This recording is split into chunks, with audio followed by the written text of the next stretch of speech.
everyone, welcome back to my channel. For those of you that are new, welcome. I'm Jasmine, but you can call me May. And today's video, I'll be showing you guys my reading log for August and my September TBR list. If you guys enjoy this video, please comment, like, subscribe, and push the bell notification button so that you can be notified when I upload next. And let's get started with the video.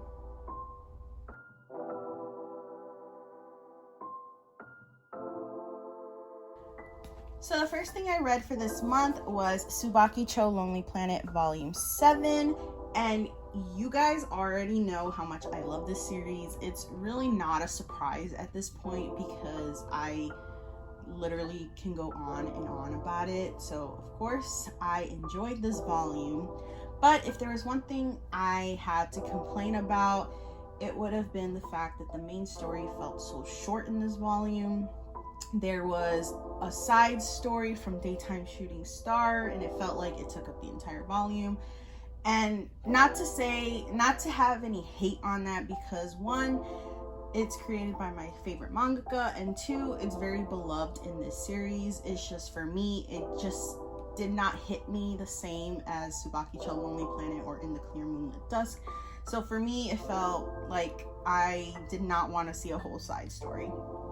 Just as a note, I have read all of Daytime Shooting Stars, so I have read all the side stories as well. So I basically was just rereading something that I have already read before. So it's not like I'm hating on it because I haven't read it. I just, like I said, it did not hook me the way that Subaki Lonely Planet or In the Clear Moonlight Dusk did. We did get a note at the end of this volume from Mika Yamamori sensei saying that there will be another side story in the next volume. So if you are a fan of Daytime Shooting Star and Viz Media did not publish any of the side stories for that, definitely check out the Subaki Lonely Planet volumes 7 and 8 so that you guys could read the side stories. And yeah, that was my first read for August.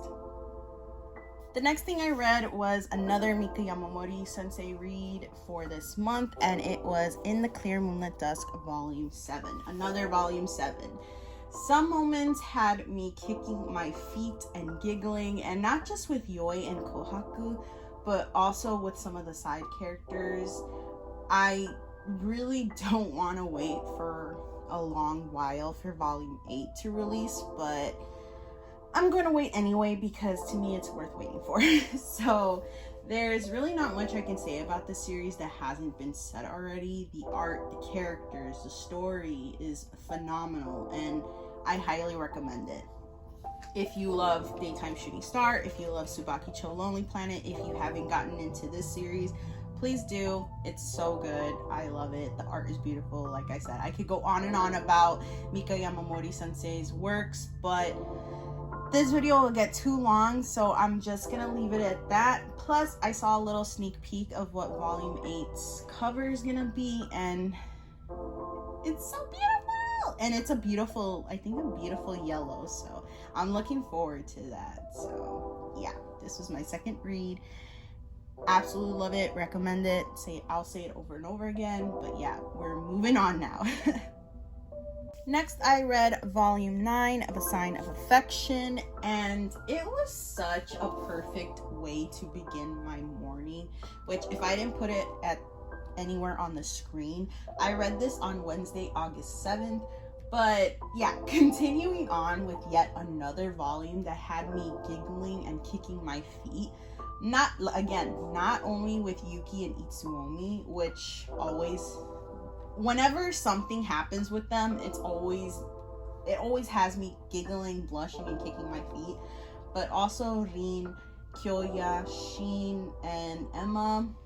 I said this when I read Volume 8, but I really love Yuki's parents, and I can already tell how much I'll love Itsuomi's family, even though we only get to see them in a couple of panels, and they're not really like interacting face to face with Yuki. It's just more through like video.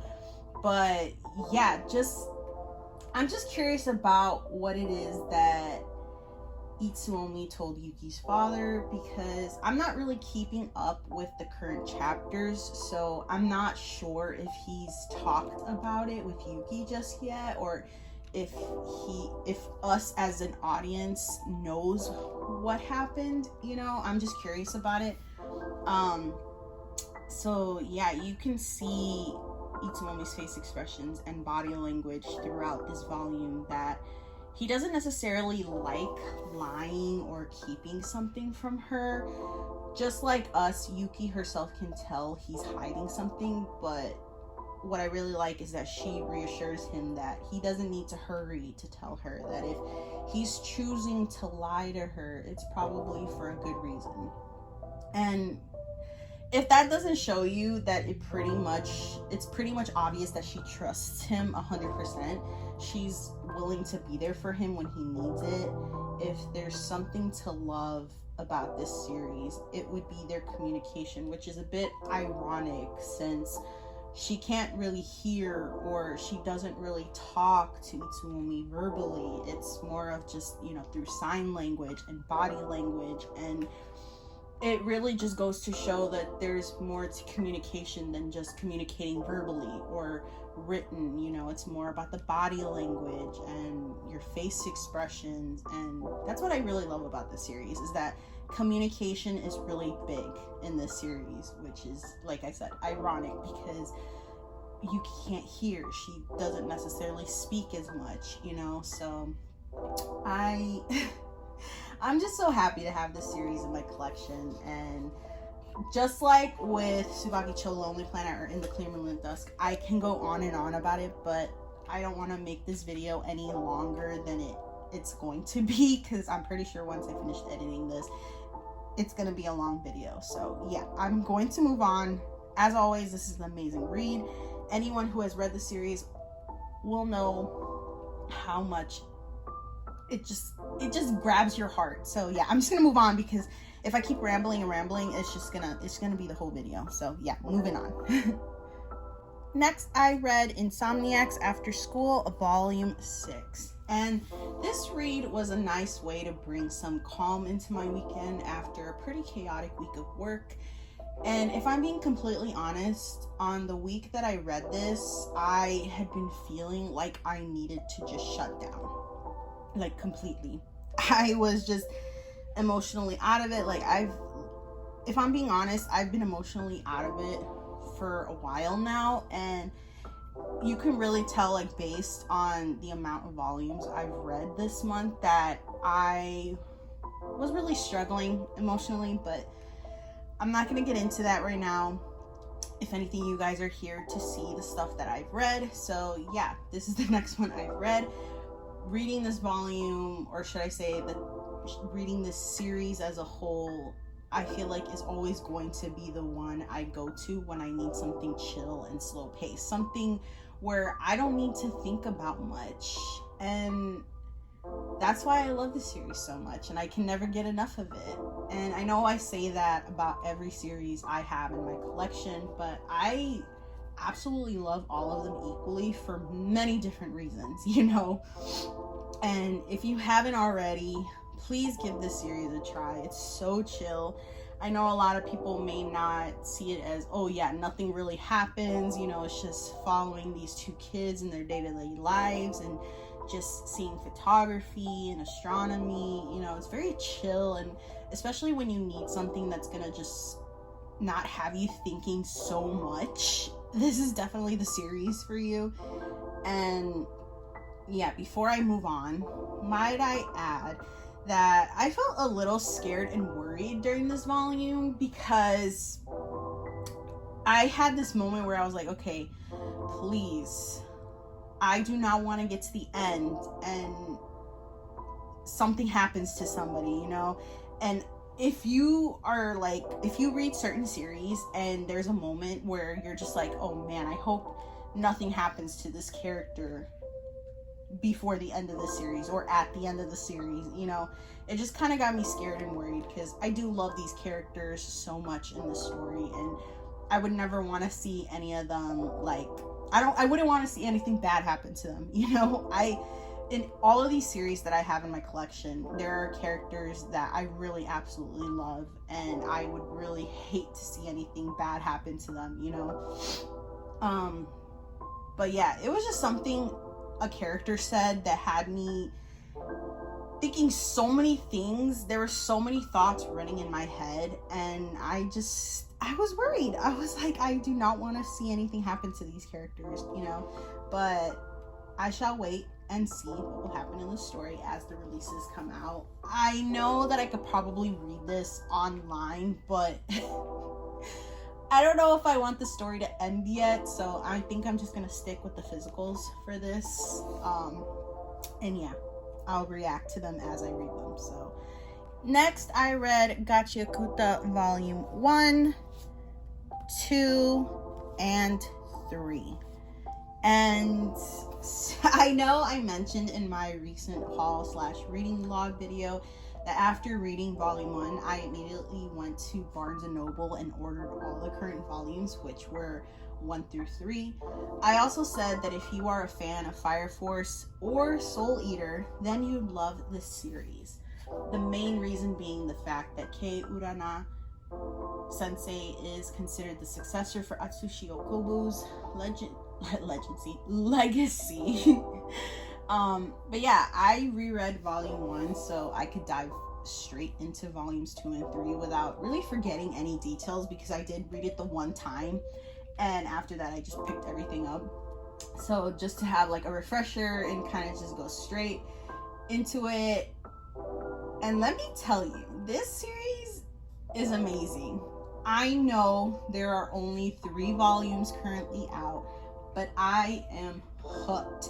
There's so much I'm curious about, but not so much where it feels like an overload of overwhelming information, you know, because there are some series where they just throw all this information at you and you're just like, okay, this is a little bit too much. Like, I have all these questions now. Like, it's very fast paced, but slow paced when it comes to providing new information about the world and, you know, mysteries that pop up. So I just love it. Yeah, it's only 3 volumes long, but it's so good. And I already have a list of all my favorite characters.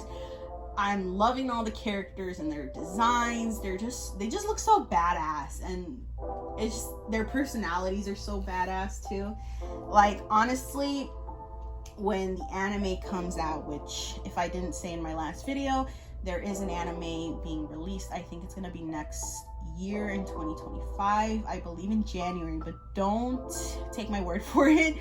But yeah, the whole time I was reading these volumes, and when we first met Engine right here, I was like, he has that personality that is so similar to like Gojo or Hawks. Like, when I see this character, I just think of that voice actor that does Gojo, and it just like, I just imagine his voice, and it would be so hilarious if he ended up being the voice actor for this character in the anime, because that voice actor is amazing, and he's so goofy. You could feel the goofiness, but the seriousness in him.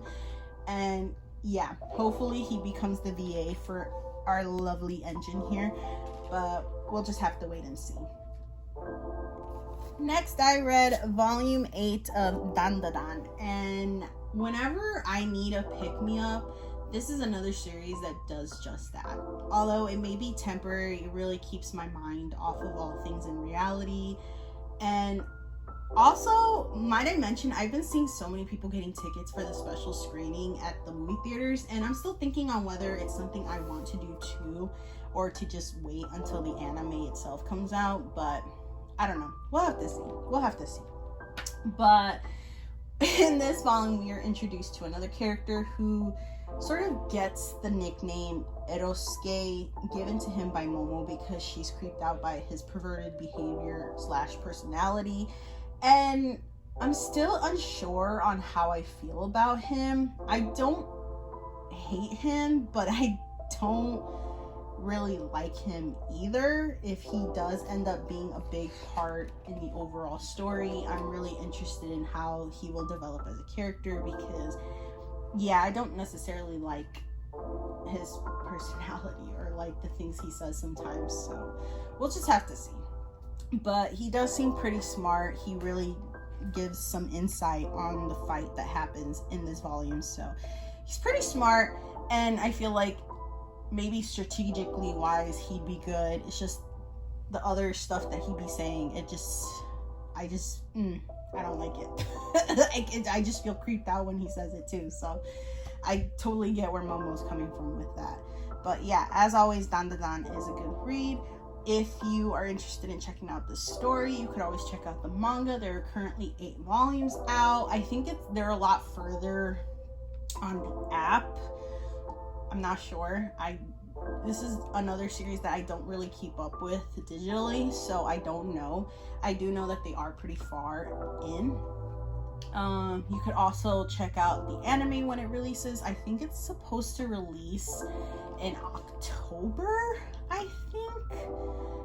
Again, don't quote me on that because I'm not like an anime news channel or anything like that. I just see what I read and I just put it out there in the universe, I guess.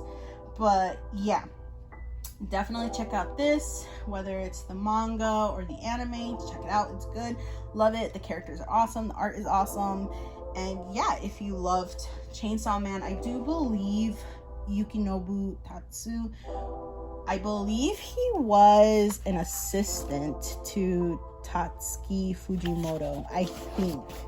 Again, don't quote me on that. Oh yeah, he also worked as an assistant for the manga artist Tatsuki Fujimoto on the well-known series Chainsaw Man and Fire Punch. So yeah, if you like those 2 series, you probably will like this as well. But yeah, moving on before I make this way too long. Next, I read volume 9 of A Condition Called Love. And literally at the end of reading this, I realized that we were pretty much at the end of August. So I am so happy to end this month with this read. As I said about all the other series in this video, all I can really say is that I love this series with my whole heart. Hotaru and Hananoi are precious, and they aren't the only ones.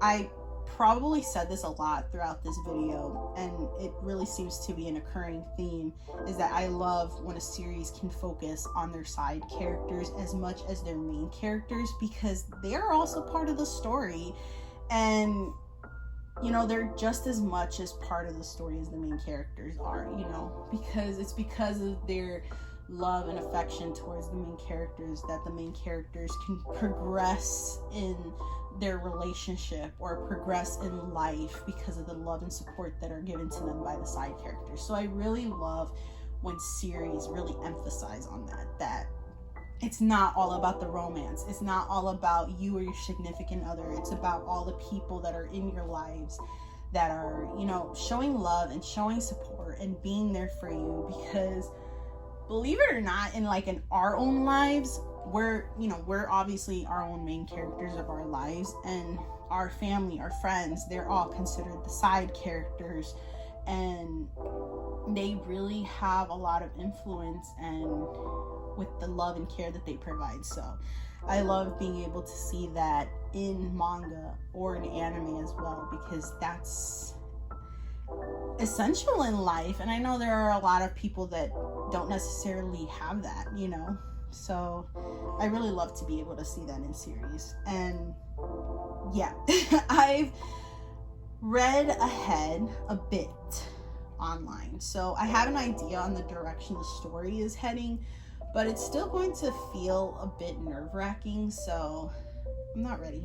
And like I said, I never want to see any of the characters I love get hurt. So yeah, that's always the thing about reading manga and watching anime, is when you have such a long list of favorite characters and you just never want to see anything bad happen to them. So yeah, I absolutely love this read as always. And yeah, I'm not gonna make this part so long. I'm trying to really shorten it and just not have this video going on too long. But yeah, Condition Called Love Volume 9.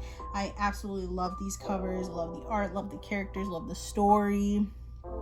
Moving on. For the last part of this video, I'm just gonna do a quick run through of all the volumes that I have on my September TBR list. I probably won't get to read all of this in September based on like how I'm feeling, but this is basically everything that I want to read in this month. So yeah, I'm just gonna do a quick run through of that, and then that'll be the end of the video. So I picked up volume 2 of The Flower Blooms with Dignity. Yona of the Dawn, volume 42. I absolutely love the cover and back art for it. Volume 23 of Jujutsu Kaisen, Volume 3 of Neighborhood Story, and Volume 1 of Last Quarter, done by Aizawa Sensei. How Do We Relationship, Volume 11, Akane Banashi, Volumes 6 and 7, Volumes 11, 12, 13, and 14 of Blue Lock, Volume 3 of I Married My Female Friend.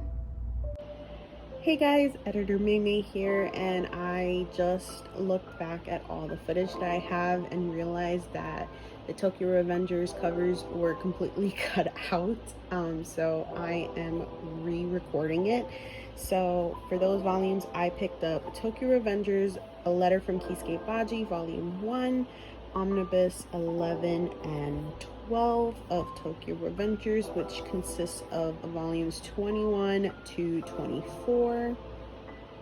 So that was everything I read in the month of August, plus everything I picked up. That's going to be my September TBR. And yeah, if you guys stuck around to the very end of this video, thank you so much. I really truly appreciate every one of you. And if you like this video, leave a like, comment, subscribe, and push the bell notification button so that you can be notified when I upload next. And I will see you guys next time.